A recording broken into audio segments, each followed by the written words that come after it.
UT, capturing every moment. 3 officers stepped onto our porch, hands near holsters, treating our home like a crime scene. Ma'am, step outside. One called, voice firm yet measured. The HOA president stood on the lawn, arms crossed, a smug smile plastered across her face. That's her, she said, the suspicious woman.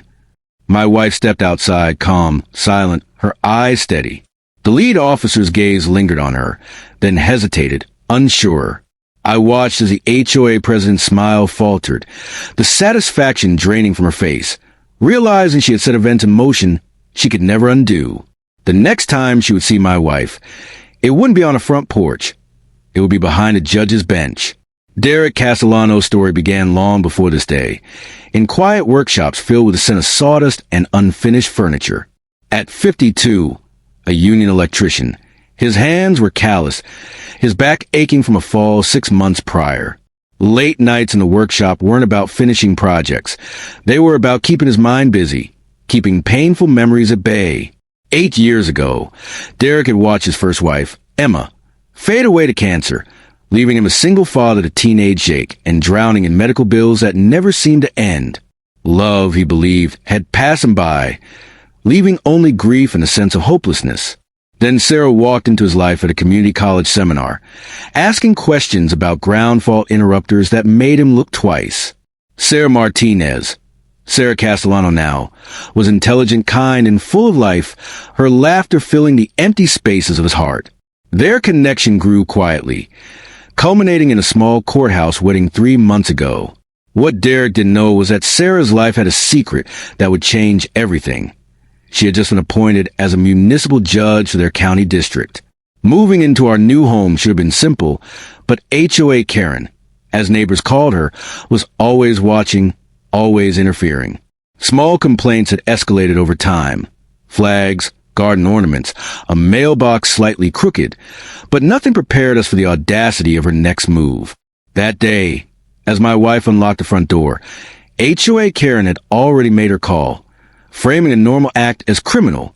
Red and blue lights tore through the calm afternoon, doors flying open, neighbors gawking, capturing the drama unfolding in front of them. I stepped onto the porch, heart hammering, watching the tension escalate. Officers moved cautiously, as if stepping into a volatile situation. My wife remained calm, her demeanor composed, eyes meeting mine with quiet reassurance. Karen's triumphant grin faltered as the lead officer's scrutiny lingered on my wife, the absurdity of the accusation finally registering.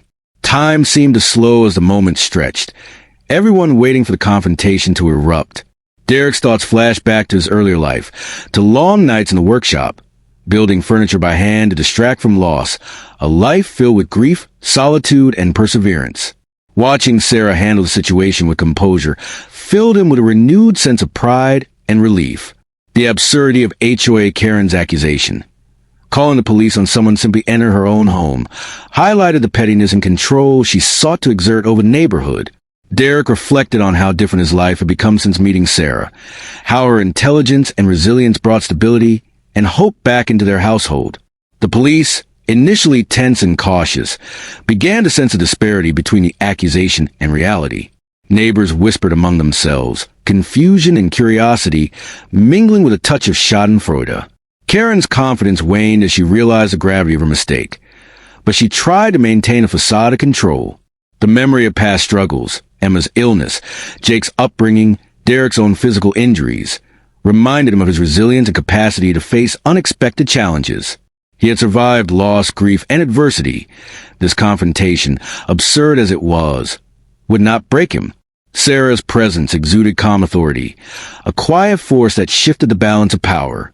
The officers exchanged glances, the tension gradually diffusing as they recognized no crime had been committed. Karen's smug smile cracked, her realization dawning that she had underestimated the strength and intelligence of the people she sought to intimidate.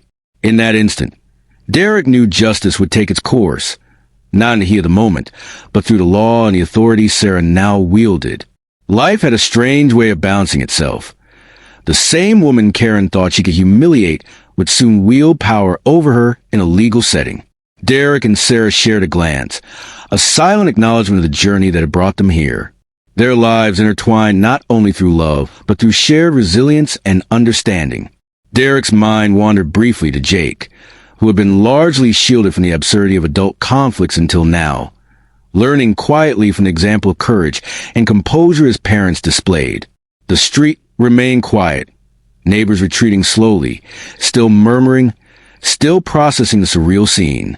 Karen's attempt at dominance had collapsed, leaving only embarrassment and disbelief.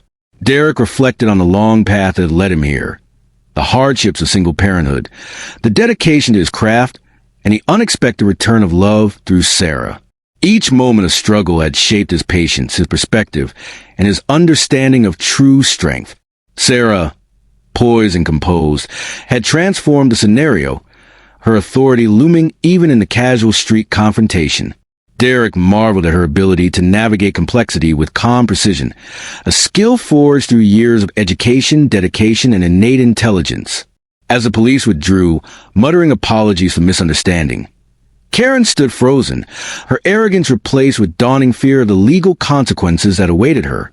Derek felt a mix of vindication and compassion, understanding the lesson of humility Karen had yet to learn. The day's events, chaotic and surreal, underscored the unpredictability of life, the power of composure, and the profound impact of unexpected authority. Derek reflected on the irony.